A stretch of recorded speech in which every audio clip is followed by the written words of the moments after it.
Hi అండి, అందరికీ నమస్తే. Welcome to GK's kitchen. ఈరోజు నేను దొండకాయ కర్రీని హెల్త్‌నిచ్చే విధంగా చాలా సింపుల్‌గా ఎలా తయారు చేసుకోవాలో చూపించబోతున్నానండి. కొత్తగా ఈ వీడియోని చూస్తున్న వాళ్ళు ఎవరైనా సరే నా ఛానల్‌ని సబ్స్క్రైబ్ చేసుకొని నన్ను సపోర్ట్ చేస్తారని ఆశిస్తున్నాను. ఇంక మరి వీడియోలోకి వెళ్ళిపోదాం.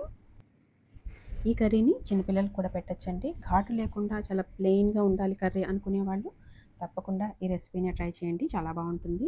దీనికి నేను అర కేజీ దొండకాయలు తీసుకున్నాను. వాటిని చిన్న చిన్న ముక్కలుగా కోసి పెట్టుకోండి. అలాగే 2 ఆనియన్స్, 2 పచ్చిమిరపకాయలు అంతేనండి. ముందుగా తాలింపు వేస్తున్నాం. తాలింపు అందరికీ తెలిసిందే కదా. కొంతమంది ఫ్రై కూరల్ని ఎక్కువగా ఇష్టపడుతుంటారు. సో ఈ సమ్మర్లో ఈ ఫ్రై కూరల జోలికి వెళ్ళకుండా చక్కగా ఇలాంటి ఇగురు కూరల్ని ఈజీగా ప్రిపేర్ చేసుకోండి. ఇలా తినటం వల్ల పొట్టకు కూడా చాలా హెల్తీగా ఉంటుంది, చాలా హాయిగా ఉంటుందన్నమాట.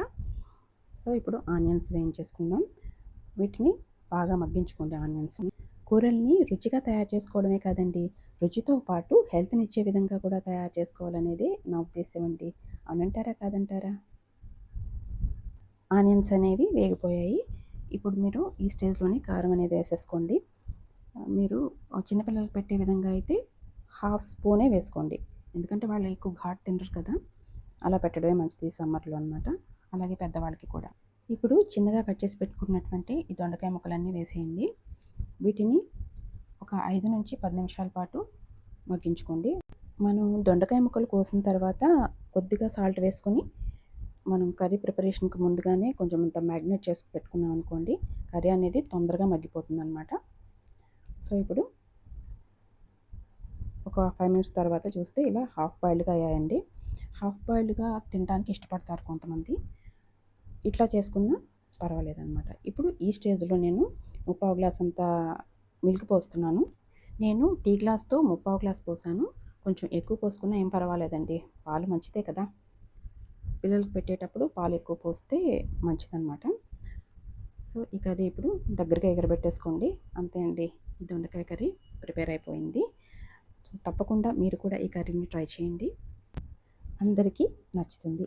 మరి ఈ వీడియో మీకు నచ్చినట్లయితే నా ఛానల్ని సబ్స్క్రైబ్ చేసుకుని నన్ను సపోర్ట్ చేస్తారని ఆశిస్తున్నానండి. మరొక మంచి వీడియోతో మళ్ళీ కలుద్దాం. ఈ వీడియోని మీ ఫ్రెండ్స్కి, ఫ్యామిలీ మెంబర్స్కి షేర్ చేస్తారని ఆశిస్తున్నాను. అలాగే వీడియో నచ్చితే వీడియో కింద లైక్ అనే బటన్ కనిపిస్తుంది, అక్కడ క్లిక్ చేయండి. అలానే పక్కనే బెల్ సింబల్ కనిపిస్తుంది, బెల్ సింబల్ మీద క్లిక్ చేసినట్లయితే ఎప్పుడు నేను వీడియో అప్లోడ్ చేసినా మీకు నోటిఫికేషన్ రూపంలో కనబడుతుంది అనమాట. So please like, share and comment. మరొక మంచి రెసిపీతో మళ్ళీ కలుద్దాం. నమస్తే, థ్యాంక్ యూ.